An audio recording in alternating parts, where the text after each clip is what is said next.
Retomamos a programação com a formação de uma mesa redonda para falar sobre as experiências na gestão que mudaram a sala de aula.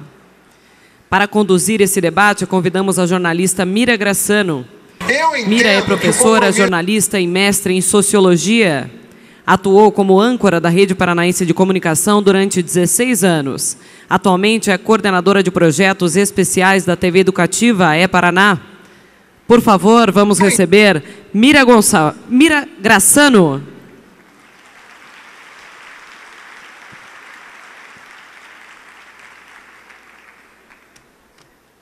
Obrigada. Uma boa tarde a todos. Vou falar de novo, quem não chegou ainda. Boa tarde a todos.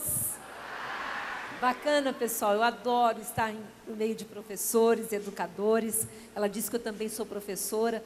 Uma alegria muito grande quando eu ouço isso, porque eu não me considero uma professora, mas um pouco da experiência que eu tive, sem dúvida, me deixou assim muito, muito, muito feliz de conhecer um pouco mais os desafios e a responsabilidade que todos vocês têm. Por isso é uma alegria estar aqui e eu posso garantir que esse vai ser um momento muito, muito, muito proveitoso, porque nós que estamos do outro lado, a gente costuma cobrar muito dos gestores públicos, as soluções, as mudanças que a gente espera. E nós vamos ter aqui agora nessa mesa, nesse breve relato que nós preparamos, pessoas que fizeram sim diferença. Pessoas que conseguiram, com boas práticas, mudar situações de educação. Algumas muito complexas, outras nem tanto, mas com certeza situações muito desafiadoras. Todos já estão voltando, né?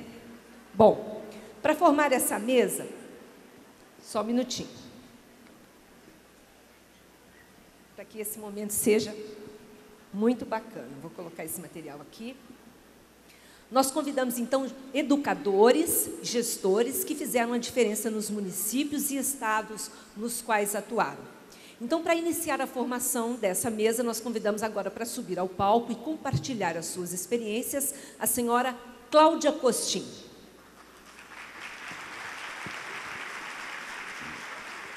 Enquanto ela segue, atual secretária da Educação da cidade do Rio de Janeiro, já foi, como sabemos, ministra da Administração, vice-presidente executiva da Fundação Vitor Tivita, secretária da Cultura do Governo do Estado de São Paulo. Cláudia tem feito um trabalho fantástico na gestão e está aqui hoje para compartilhar conosco essa experiência. Seja bem-vinda, Cláudia.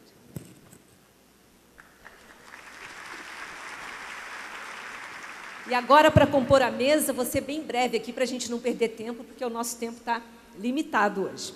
Para compor essa mesa, convidamos também a senhora Raquel Figueiredo Teixeira, professora e atual diretora executiva da Fundação Jaime Câmara e ex-secretária de Educação do Estado de Goiás. Ela é PhD em Linguística pela Universidade Berkeley, na Califórnia, já foi deputada federal por 2 mandatos, atuando prioritariamente nas áreas de educação, ciência e tecnologia. Seja bem-vinda, professora. Continuamos, então, compondo essa mesa. Vou convidar agora ao palco a senhora Dorinha Seabra Rezende. Dorinha é deputada federal, tem como pauta principal de seu mandato projetos para a melhoria da educação brasileira. Ela é professora, atuou como secretária da Educação do Estado de Tocantins. Nós vamos nos surpreender hoje. Seja bem-vinda, Dorinha. Entre os anos de 2000 e 2009, criou programas de valorização do professor como plano de carreira e subsídios, além de cursos de capacitação e formação continuada. Estamos, portanto, compondo a mesa para essa discussão de hoje. Convidamos agora a senhora Maria Helena Guimarães de Castro, professora, socióloga, especialista em educação e avaliação de políticas públicas.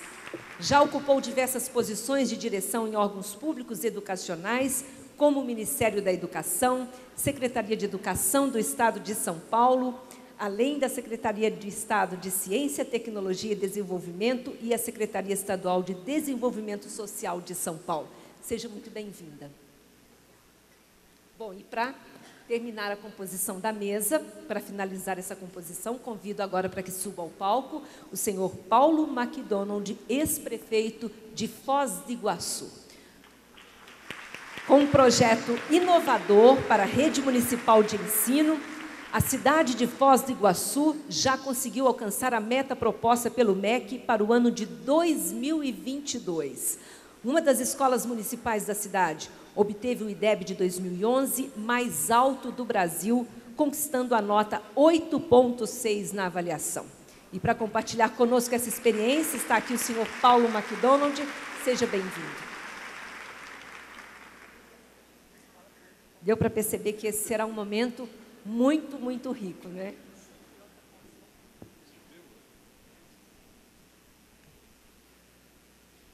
Bom, nós vamos iniciar essa mesa com perguntas direcionadas para a secretária Cláudia Costin. Enquanto ela vai respondendo algumas questões que nós preparamos aqui, vocês vão poder conferir também ali no slide um resumo das principais ações. Muitas outras medidas foram adotadas, mas a gente separou ali o principal. A gente pode começar, então, contando por onde tudo começou. Seu microfone está aí. Bom, primeiro, boa tarde a todos. Um grande prazer estar aqui conversando com professores, com professoras, com educadores. A situação no Rio de Janeiro não ia muito bem quando eu pude começar em 2009. Nós tínhamos 28 mil alunos analfabetos funcionais do 4º ao 6º ano, uma situação que nos envergonhava muito. Nós começamos pelo básico, definir um currículo municipal claro, o que uma criança deveria aprender na Rocinha, na Maré e também no Leblon, para garantir não só um avanço, mas equidade. Equidade é fundamental. Além disso, garantir que o professor tivesse não apenas valorização, mas instrumentos para trabalhar. Então, um material estruturado feito pelo próprio professor para uso de seus pares. Então, nós recrutamos os professores que queriam preparar cadernos pedagógicos num portal de aulas digitais, que nós chamamos de Educopédia, feito pelos nossos professores para uso dos seus colegas, para poder apoiá-los, sempre com base no nosso currículo. E com a característica, o professor usa se assim o desejar.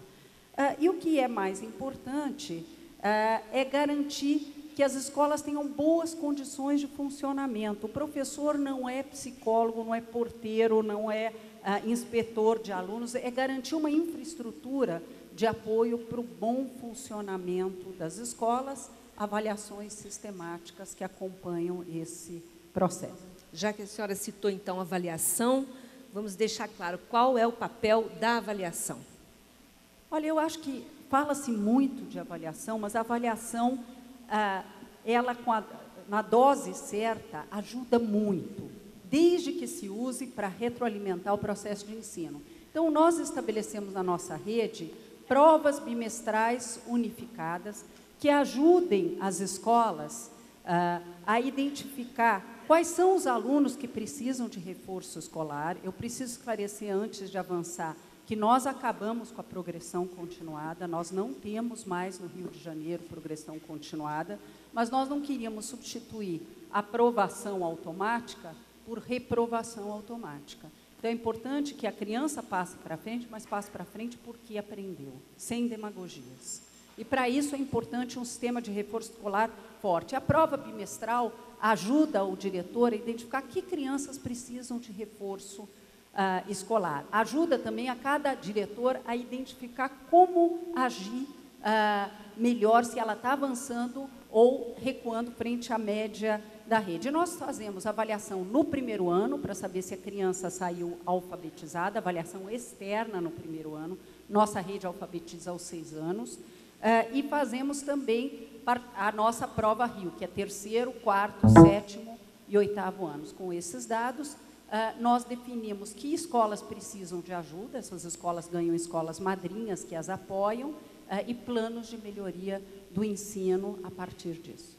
O que foi feito com as áreas conflagradas, áreas complicadas do Rio de Janeiro, como nós todos sabemos? Bom, nós criamos, até está aqui no quadro, o programa Escolas do Amanhã, que é para lidar com as áreas, as escolas que estão em áreas controladas pelo tráfico, pelas milícias ou que acabaram de ser pacificadas. Esse programa é quase que uma ação afirmativa em que essas escolas ganham recursos adicionais. O professor que dá aula nessas escolas ganha mais. Essas escolas têm um laboratório de ciências dentro de cada sala de aula para desenvolver uma mente investigativa nas crianças. Eles têm um posto de saúde, uma unidade de atendimento de saúde, inclusive com psicólogo, atendimento de psicólogo, atendimento de assistente social em cada uma delas, para que essas crianças possam ter mais chance de sucesso. Mas um ponto importante, o mesmo grau de exigência das outras escolas, porque o que mais ajuda jovem não é passar, jovem excluído, não é passar a mão na cabeça e dizer coitadinho, é ser exigente com eles. A gente só emancipa quando é exigente. Então precisa apoiar por um lado e dizer para ele, não há desculpas, você pode brilhar. Alguma política específica e diferenciada para os adolescentes? Bom, o ensino de Fundamental 2 no Brasil está em crise. A crise do ensino médio é uma crise que começa muito antes. Nós decidimos criar uma escola pensada para adolescentes. Isso quer dizer, num certo sentido, que o sexto ano, crianças de 11 anos, elas são encaradas como crianças que estão no Fundamental 1, na nossa rede, não dá tempo de me expandir um pouco nisso, mas o sétimo, oitavo e nono ano criam o que nós chamamos de ginásio experimental carioca.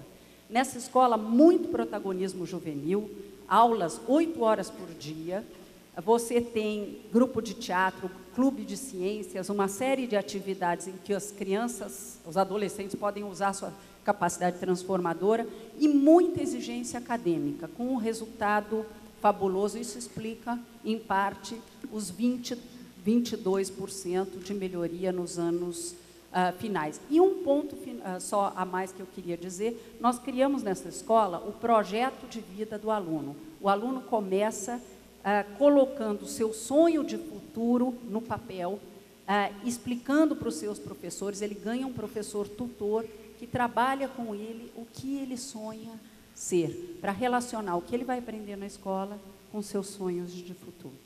Bom, para a gente fechar, então, quais serão os próximos passos dentro desse processo todo? Bom, eu olho muito para os primeiros países no PISA, né, para os 10 primeiros países no PISA. Nenhum deles tem 4 horas de aula por dia. A rede do Rio de Janeiro tinha isso. E nenhum deles tem 4 horas de aula e depois algumas oficininhas e considera isso tempo integral. Então, nós decidimos que o Rio de Janeiro vai ter tempo integral de verdade. 7 horas de aula seguidos de atividades de arte, esporte, etc. Mais 2 horas desse tipo de atividade. Uma rede enorme, nós temos 1.076 escolas, é a maior rede municipal do país. Nós temos, isso sem falar nas creches, né, pré-escolas. Mas nós decidimos que vamos colocar todas elas em 7 horas de aula, pelo menos, mérito da professora Raquel, aqui presente, que me deu essa sugestão. Foi aprovada uma lei na Câmara de Vereadores e, progressivamente, estamos colocando todas as nossas escolas no sistema que é adotado na Europa, nos Estados Unidos, nos principais países asiáticos, ou seja, as nossas crianças precisam de mais horas de aprendizagem efetiva. Isso começando com 6 anos, nós ainda temos um tempinho, né? Começando com 6 anos. E em quanto tempo a senhora acredita que vai ser possível? Até 2020, nós pretendemos ter todas as escolas nesse sistema e os professores contratados para 40 horas para dar aula numa única escola.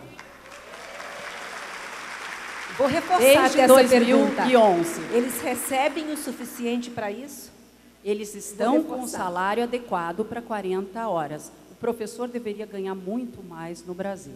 Porque nenhum professor quer trabalhar em 2 escolas, eles gostariam de ficar em uma é só, isso não é que nós isso, estamos gente? construindo na nossa rede. O professor dá aula numa única escola.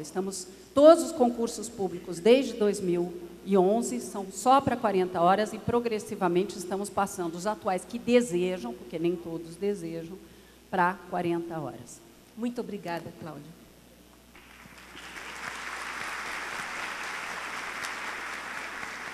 Ouviremos agora a experiência da senhora Raquel Figueiredo, no município de Goiânia, durante o seu mandato como secretária estadual de Educação. Já estamos ali com o slide, então conta para a gente, Raquel, o que mudou nos 3 anos em que você esteve à frente da secretaria? Olha, sem querer ser pretensiosa, eu acho que mudamos algumas atitudes e alguns comportamentos, talvez a forma de lidar com a educação. Eu recebi, olha que eu sou a mais antiga, que era em 1999. A gente tem que relativizar e lembrar que, em 1999, muitas das coisas que são usuais hoje não eram. Não é? Dinheiro direto na escola, descentralização, municipalização, foco na aprendizagem do aluno, isso não era o corrente. Recebi uma rede deformada, mais de 1 milhão de alunos, hoje a rede tem 600 mil, porque a rede estadual tinha educação infantil, 1ª a 4ª série naquela época, e o ensino médio, que deveria ser foco da rede estadual, não tinha nem 18% dos alunos de 15 a 19, a população de 15 a 19 anos não estava no ensino médio. Então, era preciso organizar a rede, fazer um estudo de rede, começar um processo de municipalização. A qualificação docente era muito baixa. No ensino médio, por exemplo, 43% só dos professores é que tinha a qualificação adequada, e isso se repetia no Fundamental 1, no Fundamental 2. Investir maciçamente em formação de professor. Grandes eventos, formação na escola, pequenos eventos por área. E quando eu disse, né, talvez um pouco de mudança de atitude, de comportamento, eu encomendava os cursos, mais ou menos eu dizia o que eu queria. Então, eram cursos voltados para o que o professor ia fazer na sala de aula, conteúdo mesmo, metodologias e atitudes. A gente eu sempre tive uma preocupação grande com a questão da disciplina, da rotina da escola. É muito difícil num sistema público a escola ter rotina. Então, a gente trabalhou isso muito em cursos. Eu acho que a minha grande marca foi formação. Fiz um plano de carreira novo, premiando, não é, o estudo, e acho que despertar o desejo de estudar talvez tenha sido a minha contribuição. Bacana. Como foi feita a escolha dos diretores, que é uma outra questão que gera muita discussão? Olha, eu não tinha outro caminho a não ser fazer uma eleição precedida por um curso. Eu não vou estar enfatizando muito isso, mas esse é um exemplo de um documento que eu recebi no meu primeiro dia na secretaria, com todos os partidos políticos assinando e mapeando, loteando que escolas eram de que partido. Eu tinha que sair disso. Para sair disso, eu fiz um curso de formação de gestores. Os 3 primeiros classificados no curso poderiam se candidatar a diretores de escola. Por que isso era importante? O curso dava noções de gestão pedagógica, administrativa, relacional, prestação de contas. Estava começando dinheiro direto na escola e eu aumentei muito com recursos do Tesouro Estadual. Então, esse curso preparava o professor para ser diretor. Ao fazer a eleição, nós estávamos testando a liderança. Se eu queria fazer mudanças profundas, como eu acho que fizemos nesse período, eu precisava ter os diretores com liderança dentro da escola. E eu achava que também era uma lição cívica para os alunos. Se aos 12 anos o aluno vota para um diretor de escola que tem 15 dias para apresentar uma proposta com possibilidade de reeleição, no momento da reeleição, se ele, ele vai avaliar o que o diretor fez, ele pode votar pela permanência do diretor ou ele pode votar por uma mudança. Um aluno que começa a votar conscientemente aos 10, 12 anos na escola é uma lição de civismo. Quando ele tiver que votar para presidente da República, ele vai ter uma consciência diferente. Você falou muito sobre a formação dos professores, mas a gente observa aqui também outras ações importantes para os alunos, como contraturno, enfim, que programas a senhora destacaria? Olha, também não existia contraturno naquela época. Eu fiz um convênio com o Banco do Brasil, todas as sedes do AABB Comunidade foram colocadas à disposição da Secretaria de segunda a sexta para que os alunos mais carentes e mais necessitados e com pior desempenho fizessem o contraturno nessas sedes com atividades culturais, desportivas, às vezes de informática. Foi um início daquilo que a Cláudia, né, falou, que eu sempre defendi, que a expansão do tempo da escola, mas de forma qualitativa. Eu comecei lá atrás com um contraturno muito estruturado, que eu acho que fez uma diferença enorme na vida de muitas crianças. A Raquel não comentou, mas ela foi a campo também, visitou escola a escola, né, Raquel? Tem que conhecer de perto, né? Além de conhecer de perto, ao fazer uma nova, um plano de carreira, de cargos e salários, ao propor que o professor, que a escola tivesse autonomia, que o professor é mais importante do que o vereador na questão educacional, não estou comparando, mas naquele papel de professor, ele é mais importante. Eu precisava criar laços de confiança entre os professores, as escolas, os diretores e a secretaria. Eu me fiz militante, visitei tudo que eu pude, feira de ciência, concurso de redação, final de futebol, jogo de xadrez, porque eu acho que valorizar o professor, valorizar a escola, é sim ter uma carreira atraente, é dar condição de trabalho, é investir na formação, na estrutura física, mas é também valorizar as ações da escola. Então, sempre que eu pude, eu estive presente, viajei muito nesses 246 municípios, 1.300 escolas, mas eu acho que criamos, começamos a criar um senso de pertencimento. Pertencemos a um sistema, somos responsáveis por ele e é preciso que todos estejam envolvidos para que o resultado efetivamente mude.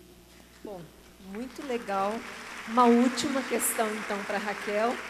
Depois de tudo isso, o que você diria a todo esse público aqui como o grande segredo dessa transformação, desse sucesso?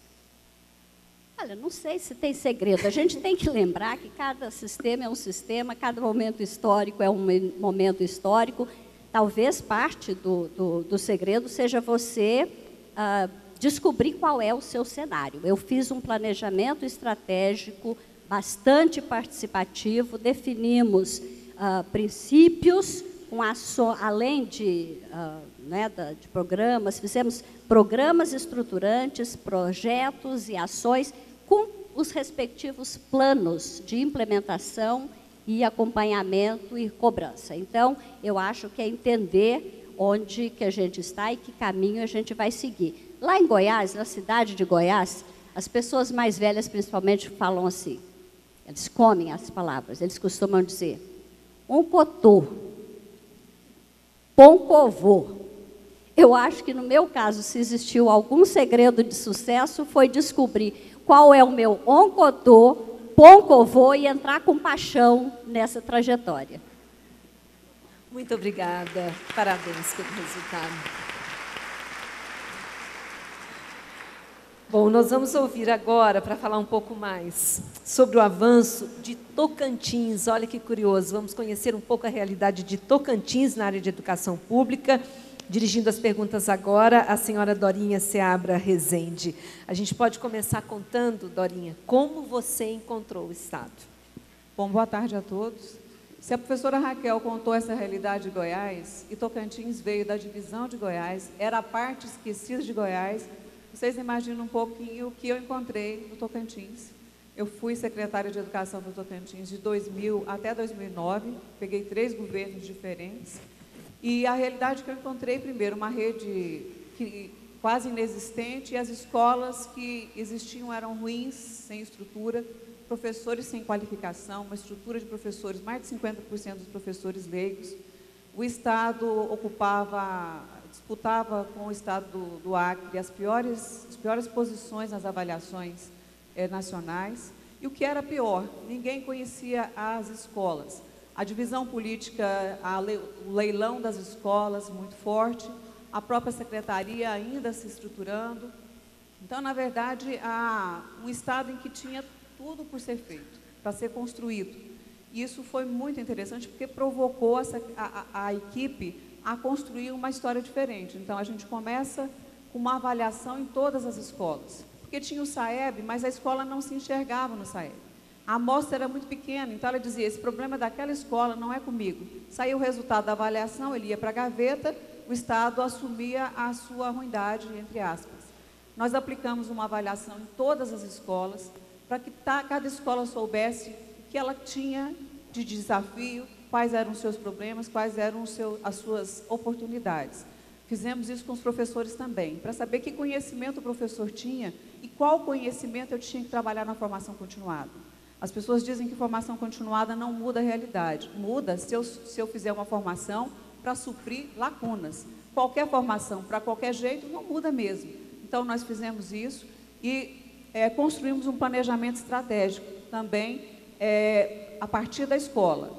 Estabelecemos responsabilidades para a escola, para as regionais e para a secretaria. E esse planejamento foi para a Assembleia, porque a gente queria garantia de continuidade, para que as mudanças políticas não pudessem mudar o que a gente estava pactuando com as escolas, com o sistema e com o governo como um todo. Até gostaria que você explicasse um pouquinho mais sobre isso, esse modelo de gestão descentralizado, com recursos direto para as escolas, para a gente entender bem que caminho vocês adotaram. Nós criamos um programa chamado Escola Autônoma de Gestão Compartilhada, que eu acho que, nessa proporção, eu acredito que ainda hoje nenhum Estado fez. Estava começando o Fundef, com a ideia de custo aluno, então, eu me lembro que era R$ 25,00 por aluno do primeiro ao quinto, primeiro ao quarto naquela época, 35 da segunda fase e ensino médio. Nós fizemos um pacto com a escola. A gente fazia o cálculo de alunos que a escola tinha, contávamos mês a mês o número de alunos.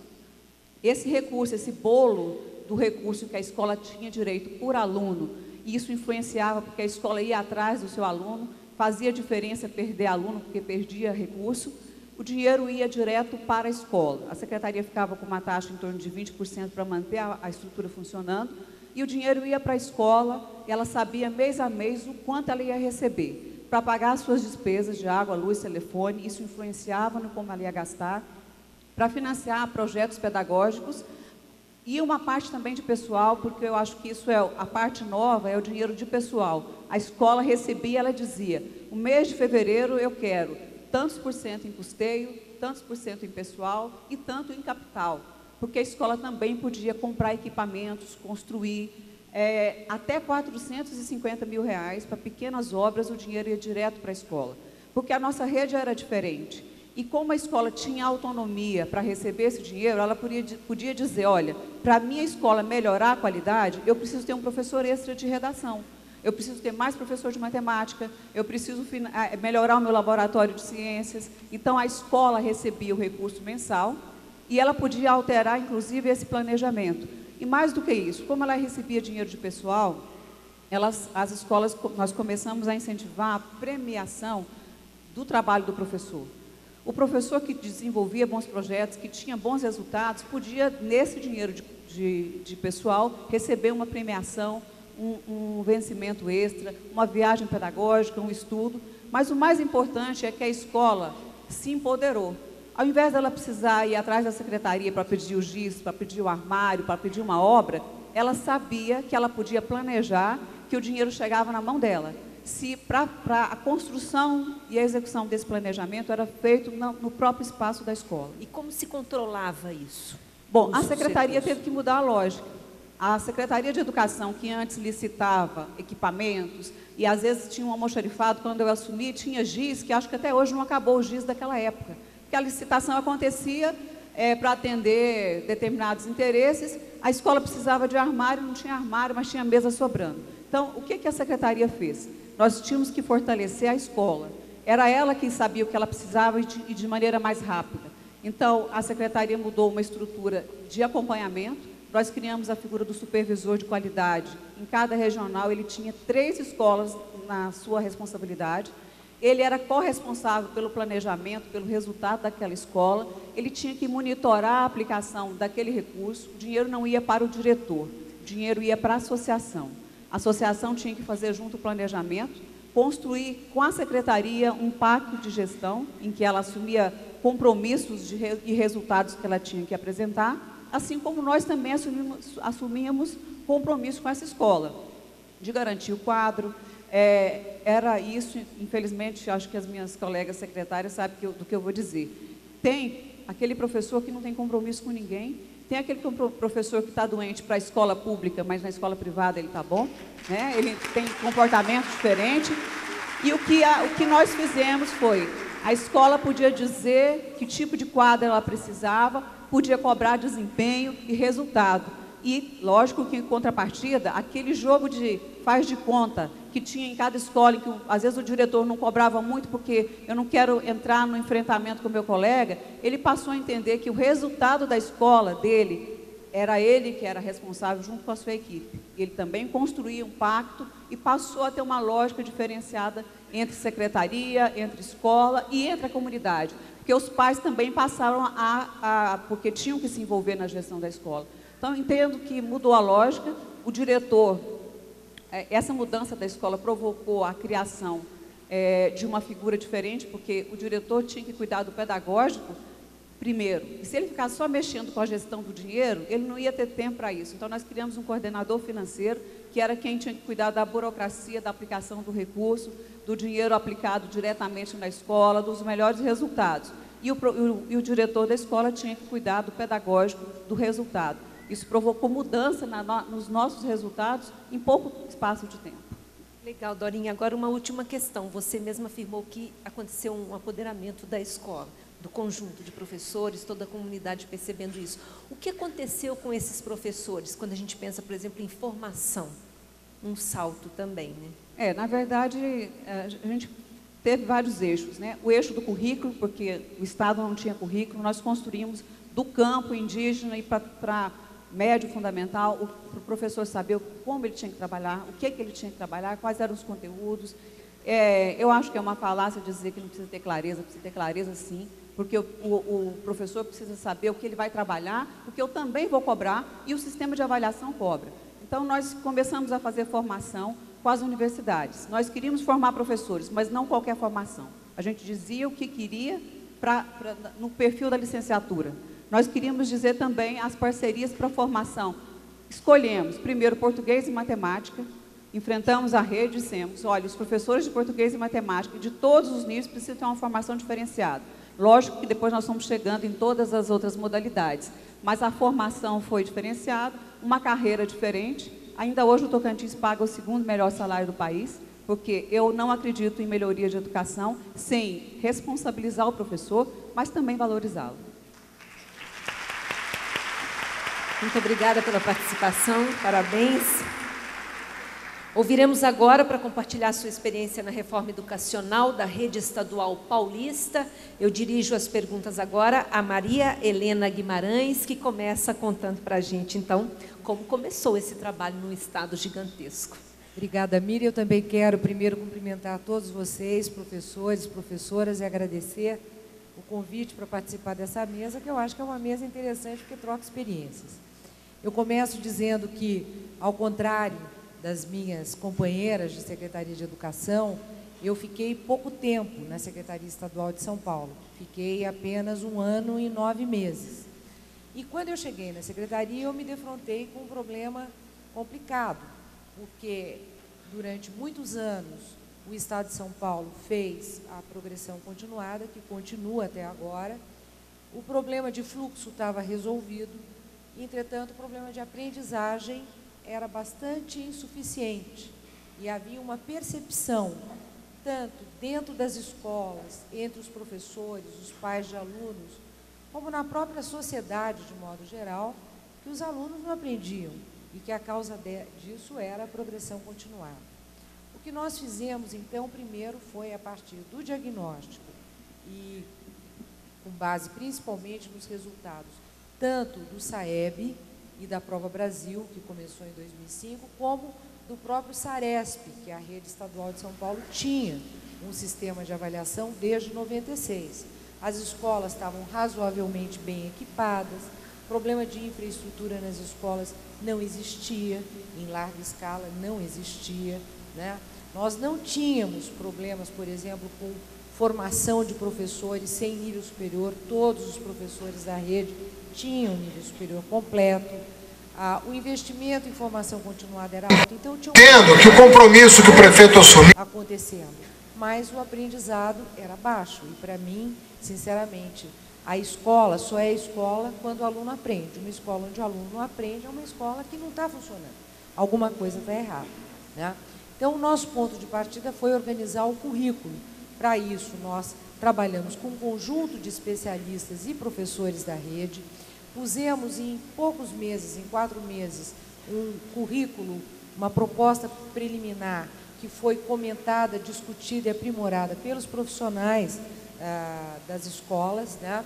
Vocês sabem que a rede estadual de São Paulo ela é gigantesca, é quase, eu diria, ingovernável, porque são 5.300 escolas, 240 mil professores, 50 mil funcionários administrativos, 5 milhões de alunos. É um negócio absurdo, é o maior orçamento do Estado de São Paulo. Esse ano, por exemplo, o orçamento da rede estadual de São Paulo é de 25 bilhões de reais. É um orçamento muito grande, tem muito problema, né? Quer dizer, é uma rede que tem 5 sindicatos, né? Mas nós começamos pelo currículo. O currículo foi a base de tudo. Eu acredito, como as minhas colegas aqui disseram, quer dizer, é muito importante ter clareza. O que a escola precisa ensinar, o que o aluno deve aprender em cada ano, ter os instrumentos de avaliação alinhados ao currículo para que a escola aprenda a usar os resultados da avaliação para melhorar o aprendizado dos alunos, usar os resultados da avaliação nos programas de formação continuada dos professores, que era algo que a rede não fazia.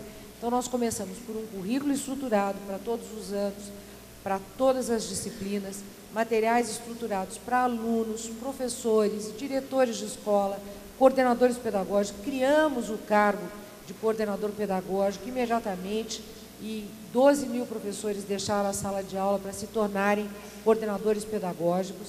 Iniciamos um amplo programa de capacitação e formação continuada à distância. Os coordenadores pedagógicos eram capacitados presencialmente, esses 12 mil, nos polos. Implantamos 200 polos à distância, né? Toda a sala de professor passou a ter um equipamento para os professores que não pudessem ir às telesalas, pudessem ser capacitados dentro da própria escola. Isso foi feito muito rapidamente, né? E, a partir daí, nós iniciamos uma série de medidas mais voltadas para a gestão e aprimoramento do sistema para garantir a implementação do currículo e verificar em que medida os programas de formação de professores estavam, de fato, funcionando, né?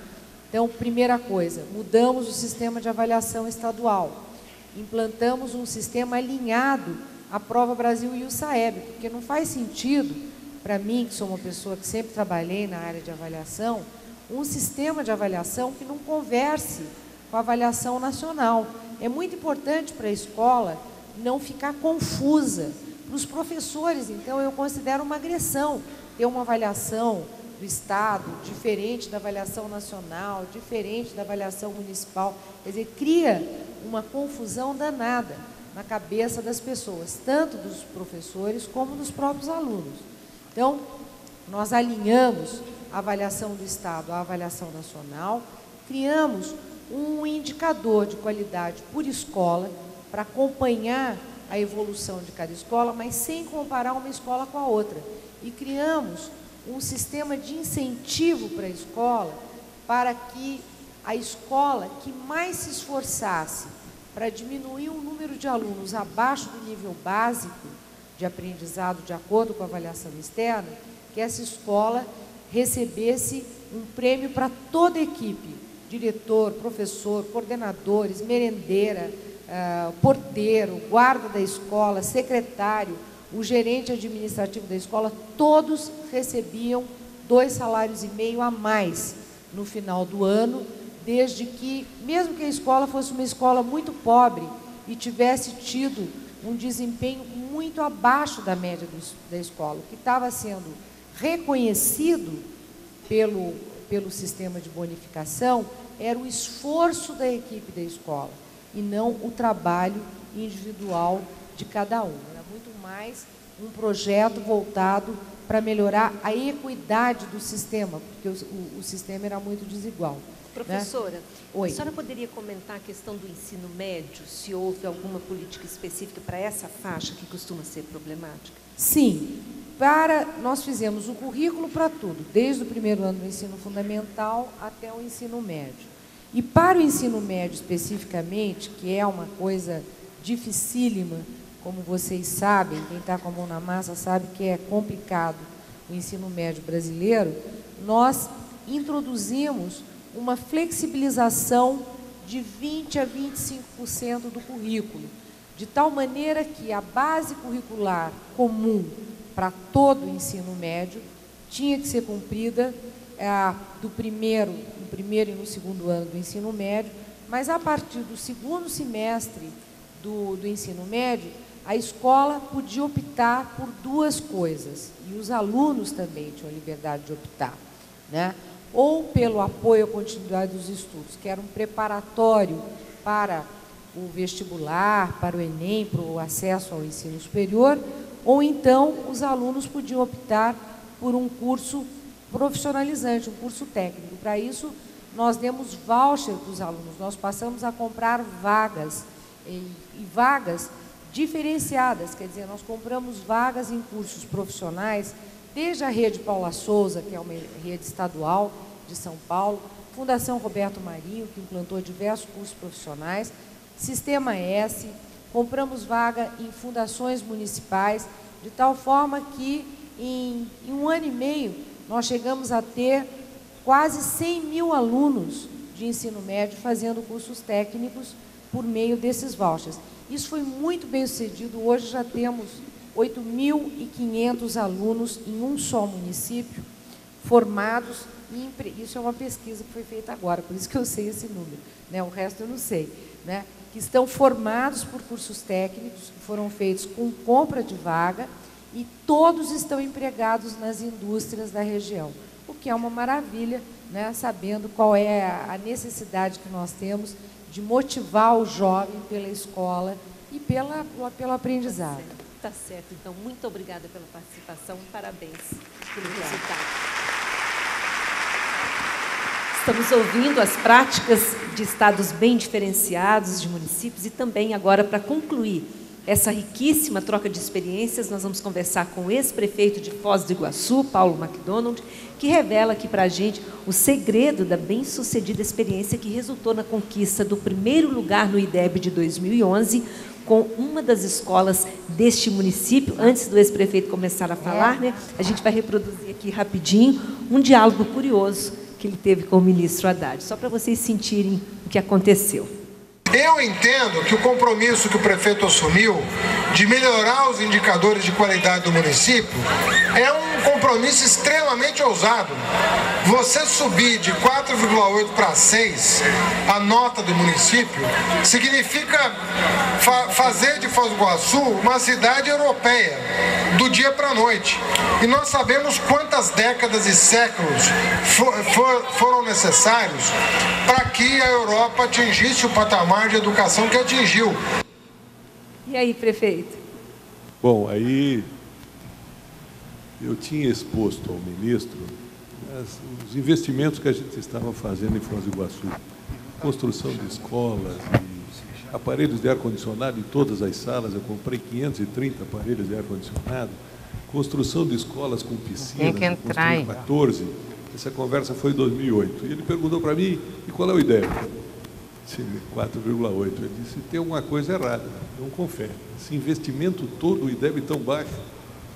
E, ministro, mas agora nós vamos para 6. Ele olhou para mim assim com ar de... Qual é a sua profissão? Sou engenheiro civil. Você sabe o que você está falando? Chegar em 6 é coisa de primeiro mundo. Isso que eu trouxe para vocês verem aí. Você é louco, você não vai chegar nunca, isso é muito difícil. Ministro, vamos fazer uma aposta. Se eu chegar, cidade chegar, o senhor me dá 10 milhões, fundo perdido? Dou, para investir nas escolas, que nós herdamos uma rede em frangalhos. Eu precisava de dinheiro para refazer e construir. E ele topou. Aí eu cheguei para a minha secretária e para o pessoal da secretaria e fiz isso. Postei com o ministro. Prefeito, o senhor é louco, nós vamos passar vergonha. Mas nunca que nós vamos chegar nisso. Você já pensou, nós estamos em 4,8? Aí eu fiz a minha conta, de 4,8 para 6 é 25%. Se cada escola subisse 25%, a média da cidade ia para 6. Eu disse, olha, vamos fazer o seguinte, reuni as diretoras, disse, estou nesse desafio, precisava da ajuda de vocês. Mas tem uma coisa, a escola que subir 25% vai receber como prêmio o 14º salário. Muito bom. Eles olharam, vão gostar de Dona Margarida. Se não é só para o professor, é um perigo, não é justo largar só na responsabilidade do professor em ensino. A escola tem diretor, tem secretário, tem supervisor, e todo mundo trabalha junto, não pode largar só no professor. Então, esse 14º é para zeladora, para merendeira, para supervisora, para secretária, para diretora e para os professores. Mas mexeu também na estrutura das escolas, na infraestrutura precária? Eu já tinha mexido, já tinha investido bastante nisso. Já tinha construído bastante, ainda faltavam algumas. Nós tínhamos 52 escolas, 25 mil alunos da primeira à quarta série. E aquilo virou uma colmeia. De repente, as escolas começaram, algumas que eram refratárias, quando a secretaria ia fazer a avaliação, ia avaliar o professor, ia dar reforço, elas não queriam. Começaram a procurar, pedir, pelo amor de Deus, venham aqui. Virou uma loucura a cidade. Eles se envolvendo, as secretárias chamavam os pais, davam reforço, como o IDEB tinha um problema da repetência em todas as séries. Começou a professora da 2ª série, da 3ª, da 1ª, a dar reforço. E a secretária que hoje está em São Paulo, a Joana Vilela, secretária adjunta em São Paulo, o Haddad levou ela para lá. Organizava equipes que iam dar avaliação e reforço, e o supervisor pedia a gente, métodos, e mudamos, e seminários, e trazíamos especialistas, virou uma loucura. E se o aluno faltava, ia todo mundo atrás do aluno? Iam na casa, porque o problema da evasão também entrava no índice de IDEB. A repetência e evasão temos ainda da prova quanto Brasil. Tempo? A evasão nós conseguimos reduzir, no final desse movimento todo, a nossa evasão, que chegou a ser a 400, a 500 crianças por ano, em 2012 foram 3 que faleceram.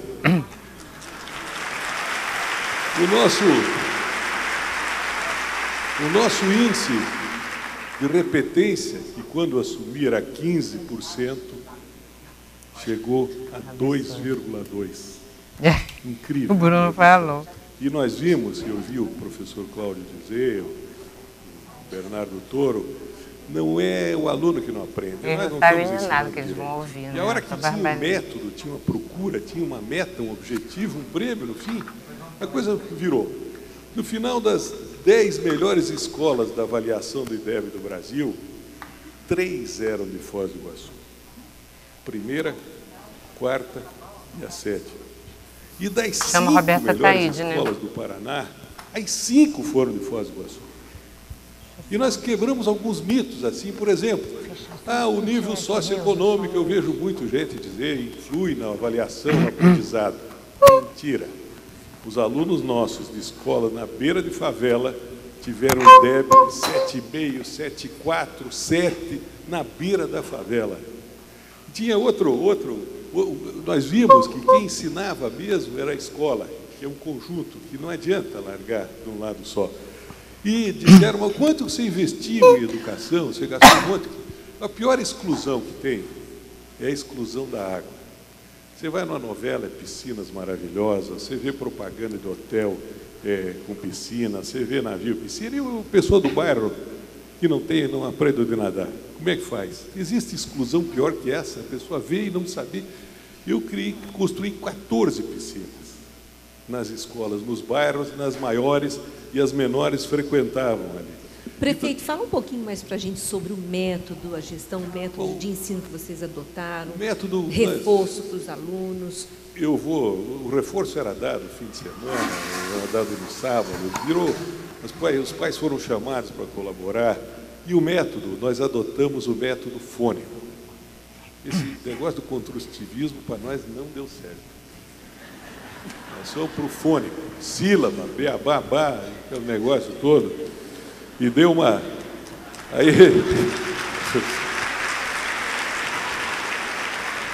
E trouxemos grandes palestristas para entusiasmar o pessoal, para contar outras experiências. E, mas você gastou quanto em educação? Nos meus 8 anos, eu fui o primeiro reeleito da história de Foz, a média deu 26,8%, quase o mínimo exigido por lei. Daí eu concluo que o problema não é recurso. Então, peraí, antes de concluir, conta para a gente se havia um destaque maior, um privilégio para o ensino de algumas disciplinas, que isso também é importante. Bom, a hora atividade era religião, artes, educação física e mais não sei o quê. Não mais. A hora atividade passou a ser, o professor tinha a hora atividade dele, mas aí o professor substituto era informática, uso do dicionário, matemática e literatura. Começou aí, porque não é possível... Tem 5 dias de aula por semana, e daqui a pouco só 4, porque um era para encher linguiça, porque não tinha. Agora, aí eu disse, não, mas você é importante a formação. As nossas escolas, tempo integral, que nós fizemos quase mais de 40% da rede, nós tínhamos dança, artes marciais, música, 4 tipos de esporte, cinema com monitor, ensinando a ler filme, parava o filme, e agora como é que vai? Tinha a Sala da Menina na Moça, que era um programa de prevenção à gravidez precoce. Na primeira menstruação, as meninas iam lá e uma médica, uma enfermeira, explicava tudo o que acontecia com o corpo dela, ensinava princípios de planejamento familiar, princípios de higiene, para evitar ela ser instrumento sexual. Tinha algumas absolutamente bobinhas, que não sabiam nada, aquela história do deixa o passarinho entrar na gaiola, aquelas coisas. Boa noite para todos. Desculpa. Sou a nova professora. Eu devia ter falado isso. Mas... Eu sou. Mas Dona a Margarida. coisa mudou e eu senti no meu pessoal, a hora que saiu o IDEB, que eram os melhores do Brasil, um orgulho, uma satisfação, um bater no peito, uma paixão pelas coisas da cidade, pela educação. Foi uma coisa extraordinária. Foi algo de maravilhoso que aconteceu na história da nossa cidade. Obrigado, então. Parabéns. Obrigado por esse depoimento aqui.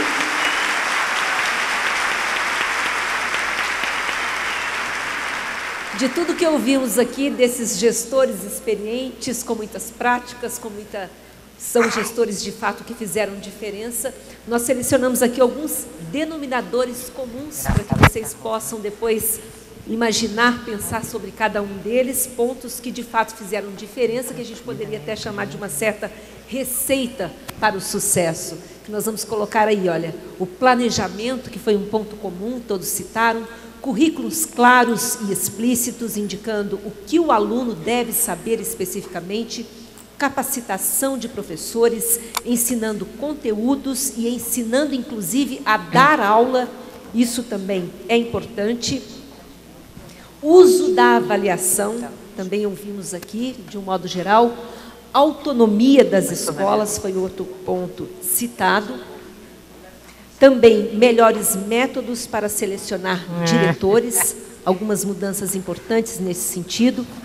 Pagamento por mérito, bônus aos profissionais que conseguiram resultado diferenciado, programas para alunos vulneráveis, contraturno, entre outros, que foram citados também, apoio de instituições externas, tem que avisar o Gabriel, fundamental, materiais estruturados, e o método fônico, que também foi citado como uma prática bem-sucedida. Nós terminamos por aqui essa mesa redonda, agradecemos a participação dos convidados que estiveram conosco e também de vocês todos que nos acompanharam. Uma ótima tarde para todos. Uma boa noite.